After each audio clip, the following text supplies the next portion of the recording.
नमस्कार। आकाशवाणी जयपुर अजमेर से प्रस्तुत है प्रादेशिक समाचार।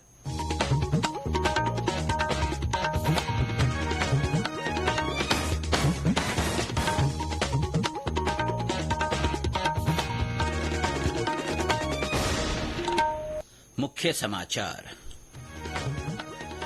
प्रधानमंत्री नरेंद्र मोदी ने कोलकाता में भारत की पहली अंडर वाटर मेट्रो रेल सेवा सहित 15,400 करोड़ रुपए की कई परियोजनाओं का उद्घाटन और शिलान्यास किया।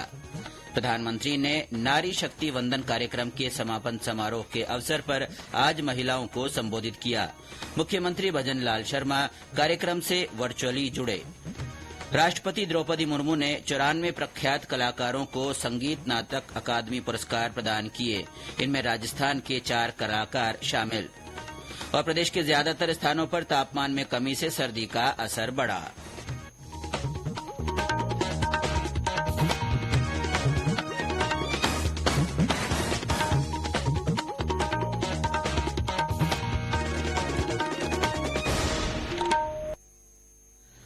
समाचारों के साथ मैं अब्दुल हनीफ और अब समाचार विस्तार से। प्रधानमंत्री नरेंद्र मोदी ने आज कोलकाता से 15,400 करोड़ रुपए की विभिन्न संपर्क योजनाओं का उद्घाटन और शिलान्यास किया। प्रधानमंत्री ने कोलकाता में नदी के नीचे चलने वाली देश की पहली महत्वपूर्ण अंडर वाटर मेट्रो रेल सेवा का भी उद्घाटन किया। उन्होंने कोलकाता मेट्रो के पूर्व पश्चिम गलियारे के हावड़ा मैदान एस्प्लेनेड खंड का अनावरण भी किया।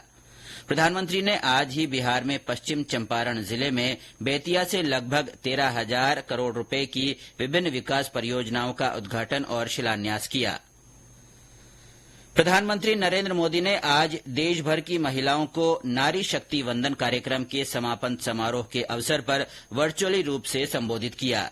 इस दौरान महिलाओं से संवाद करते हुए श्री मोदी ने कहा कि उनकी सरकार ने महिलाओं के उत्थान के लिए कल्याणकारी योजनाएं चलाई हैं, जिनसे देश के विकास में महिलाओं की भागीदारी बढ़ी है। इधर प्रदेश भर में प्रधानमंत्री के संबोधन को देखने और सुनने के लिए विशेष इंतजाम किए गए।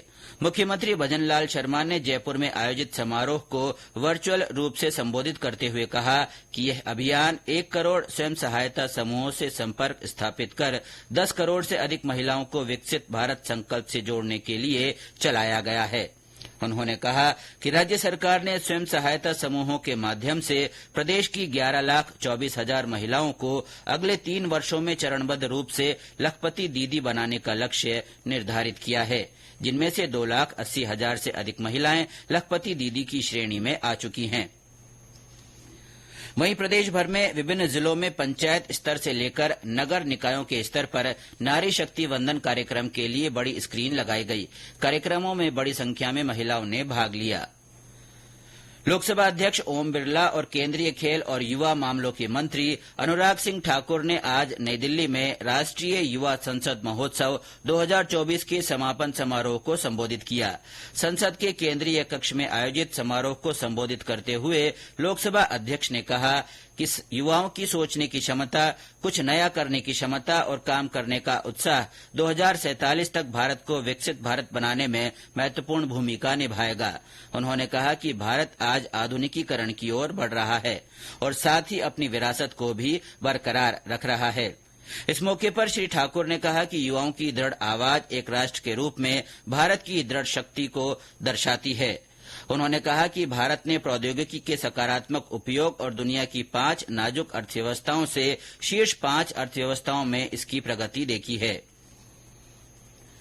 विधि मंत्री अर्जुन राम मेघवाल ने कहा है कि भारत चौथी औद्योगिक क्रांति के युग में प्रवेश कर गया है। इसमें कृत्रिम बुद्धिमत्ता, AI, internet of things, robotics और ब्लॉकचेन टेक्नोलॉजी जैसी प्रौद्योगिकी प्रगति शामिल है। श्री मेघवाल आज नई दिल्ली में ट्रेड सीक्रेट्स और आर्थिक जासूसी पर अंतर्राष्ट्रीय सम्मेलन को संबोधित कर रहे थे। इस अवसर पर उन्होंने कहा कि देश को यह सुनिश्चित करना होगा कि चौथी पीढ़ी की औद्योगिक क्रांति के दौरान लचीलापन बनाए रखने के लिए व्यापार से संबंधित गोपनीय सूचनाएं गोपनीय बनी रहे। खेलो इंडिया के एथलीट अब सरकारी नौकरी के हकदार होंगे। इस मामले में कार्मिक और प्रशिक्षण विभाग तथा खेल मंत्रालय ने सरकारी नौकरी के इच्छुक खिलाड़ियों की पात्रता को लेकर संशोधन किया है। सोशल मीडिया पोस्ट में केंद्रीय खेल मंत्री अनुराग ठाकुर ने कहा कि खेलो इंडिया गेम्स के युवा, विश्वविद्यालय के खिलाड़ी, पैरा और शीतकालीन खेलों के पदक विजेता अब सरकारी नौकरी के हकदार होंगे। उन्होंने कहा कि नियमों में बदलाव करते हुए खेलों और प्रतिस्पर्धाओं को स्पष्ट रूप से परिभाषित कर दिया गया है। श्री ठाकुर ने कहा कि संशोधित नियम भारत को खेल की महाशक्ति बनाने में खिलाड़ियों को समर्थन देने संबंधी महत्वपूर्ण प्रयास को दर्शाती है। ये समाचार आकाशवाणी जयपुर अजमेर से प्रसारित किए जा रहे हैं। राष्ट्रपति द्रौपदी मुर्मू ने 94 प्रख्यात कलाकारों को साल 2022 और 2023 के संगीत नाटक अकादमी पुरस्कार प्रदान किए हैं। पुरस्कार पाने वालों में राजस्थान से वर्ष 2022 के लिए भपंग वादक गफ्फारुद्दीन मेवाती जोगी, सरोद वादक बसंत काबरा तथा लाइटनिंग के लिए दौलतराम वैद को सम्मानित किया गया है। वहीं वर्ष 2023 के लिए सारंगी वादक मोइनुद्दीन खान को ये सम्मान मिला है। आज नई दिल्ली में आयोजित एक समारोह में राष्ट्रपति ने कहा कि देश की कला और कलाकारों ने भारत की विविधता को एकता के सूत्र में पिरोने का काम किया है। श्रीमती मुर्मू ने आशा व्यक्त की कि यह अकादमी साधनों से विहीन कलाकारों को संबल प्रदान करेगी। मैं इस संस्थान द्वारा लोक कलाओं एवं कलाकारों को बढ़ावा देने के लिए किए जा रहे कार्यों की प्रशंसा करती हूं तथा ऐसे आयोजनों की सफलता की कामना करती हूं। मैं आशा करती हूं कि ये अकादमी ऐसे कलाकारों को अधिक से अधिक अवसर प्रदान करेगी जो साधन संपन्न नहीं है। देवियों और स्वजनों, कला एवं कलाकारों ने भारत की विविधता को एकता के सूत्रों में पिरोने का कार्य किया है। ये कार्य करके हमारे कलाकारों ने संविधान में निहित मूल कर्तव्यों का पालन भी किया है। राष्ट्रपति ने ये पुरस्कार संगीत, नृत्य, नाटक, लोक और जनजातीय कला, कठपुतली और संबद्ध थिएटर कला रूपों के क्षेत्र में उल्लेखनीय कार्य करने वाले कलाकारों को प्रदान किए। अकादमी पुरस्कारों के अलावा राष्ट्रपति मुर्मू ने समारोह में 7 प्रतिष्ठित कलाकारों को संगीत नाटक अकादमी फेलोशिप अकादमी रत्न भी प्रदान किया। संगीत नाटक अकादमी फेलोशिप प्रतिष्ठित कलाकारों को कला के क्षेत्र में उनके असाधारण योगदान के लिए दिया जाने वाला सर्वोच्च सम्मान है। शिक्षा मंत्रालय और उच्चतर शिक्षा विभाग की ओर से आज बीकानेर के रामपुरिया जैन विधि महाविद्यालय में मेरा पहला वोट देश के नाम तथा चुनाव का पर्व देश का गर्व कार्यक्रम आयोजित किया गया। युवा मतदाता जागरूकता अभियान के तहत आयोजित किए जा रहे कार्यक्रम के पहले सत्र में छात्र छात्राओं को मतदान की महत्ता दर्शाते हुए वोट डालने का संकल्प दिलाया गया तथा दूसरे सत्र में महाविद्यालय स्वयंसेवकों ने आसपास के क्षेत्र के लोगों को मतदान के लिए प्रेरित किया। इधर इंदिरा गांधी राष्ट्रीय मुक्त विश्वविद्यालय इग्नू के जयपुर स्थित क्षेत्रीय केंद्र में भी युवा जागरूकता कार्यक्रम आयोजित किया गया। प्रधानमंत्री नरेंद्र मोदी के आह्वान पर चुनाव में युवाओं की भागीदारी सुनिश्चित करने के लिए देश भर के उच्च शिक्षण संस्थानों में मतदाता जागरूकता अभियान मेरा पहला वोट देश के लिए चलाया जा रहा है। इस अभियान को समर्थन देते हुए राज्य की प्रसिद्ध हस्तियां भी युवाओं से मताधिकार का इस्तेमाल करने की अपील कर रही है। पर्यावरण प्रेमी और पद्मश्री हिम्मताराम भामू ने युवाओं से चुनाव में वोट डालने का आह्वान किया।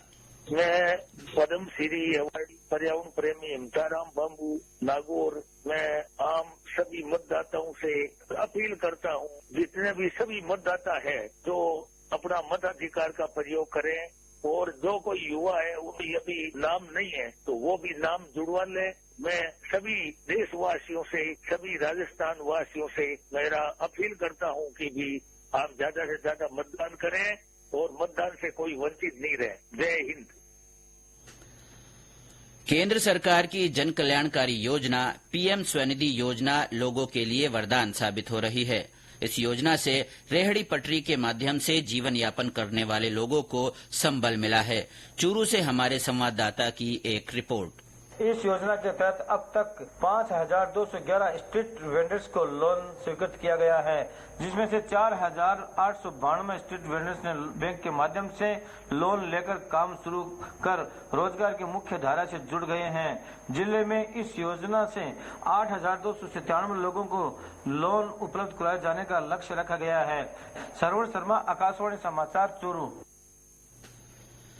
उप मुख्यमंत्री दिया कुमारी ने कहा है कि महिला अत्याचार और दहेज जैसी सामाजिक बुराइयों की शुरुआत घर से होती है, इसलिए हमें इन बुराइयों के खात्मे की शुरुआत भी अपने घर से ही करनी होगी, तभी महिलाएं सही मायने में सशक्त बनेंगी। उप मुख्यमंत्री आज एक निजी बैंक की ओर से भवानी निकेतन कॉलेज ग्राउंड में आयोजित बालिकाओं के साइकिल और स्कूल किट वितरण समारोह को संबोधित कर रही थी। समारोह को संबोधित करते हुए उप मुख्यमंत्री ने कहा कि जो माता पिता बेटियों की उपेक्षा कर उन्हें अवसर नहीं देते, वे उनके साथ अन्याय कर रहे हैं। समारोह में 400 बालिकाओं को साइकिल और स्कूल किट वितरित किए गए। जयपुर के केंद्रीय संस्कृत विश्वविद्यालय में आज से 20वां अखिल भारतीय रूपक महोत्सव शुरू हुआ। 4 दिन चलने वाले इस महोत्सव में संस्कृत भाषा में लगभग 15 राज्यों के कलाकार नाट्य प्रस्तुति देंगे। Police commissioner Biju George Joseph उद्घाटन समारोह के मुख्य अतिथि रहे।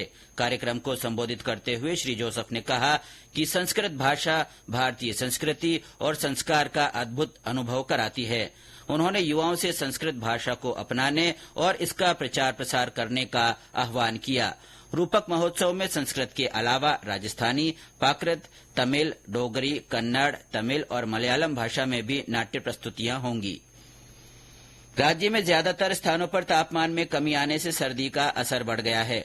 मौसम विभाग से मिली जानकारी के अनुसार कल रात हनुमानगढ़ के संगरिया में सबसे कम 4.1 डिग्री सेल्सियस न्यूनतम तापमान दर्ज किया गया। सीकर के फतेहपुर में 4.9, पिलानी में 6.5, सीकर में 7.8, चूरू में 8.4 और श्रीगंगानगर में 8.5 डिग्री सेल्सियस न्यूनतम तापमान रिकॉर्ड किया गया। दिन में भी तापमान में कमी से ठंड का असर महसूस हो रहा है। विभाग ने अगले एक सप्ताह के दौरान मौसम साफ बने रहने की उम्मीद जताई है। और अंत में मुख्य समाचार एक बार फिर। प्रधानमंत्री नरेंद्र मोदी ने कोलकाता में भारत की पहली अंडर वाटर मेट्रो रेल सेवा सहित 15,400 करोड़ रुपए की कई परियोजनाओं का उद्घाटन और शिलान्यास किया। प्रधानमंत्री ने नारी शक्ति वंदन कार्यक्रम के समापन समारोह के अवसर पर आज महिलाओं को संबोधित किया। मुख्यमंत्री भजन लाल शर्मा कार्यक्रम में वर्चुअली रूप से जुड़े। राष्ट्रपति द्रौपदी मुर्मू ने आज 94 प्रख्यात कलाकारों को संगीत नाटक अकादमी पुरस्कार प्रदान किए। इनमें राजस्थान के 4 कलाकार शामिल हैं। और प्रदेश के ज्यादातर स्थानों पर तापमान में कमी से सर्दी का असर बढ़ गया है। इसके साथ ही प्रादेशिक समाचार बुलेटिन समाप्त हुआ। नमस्कार।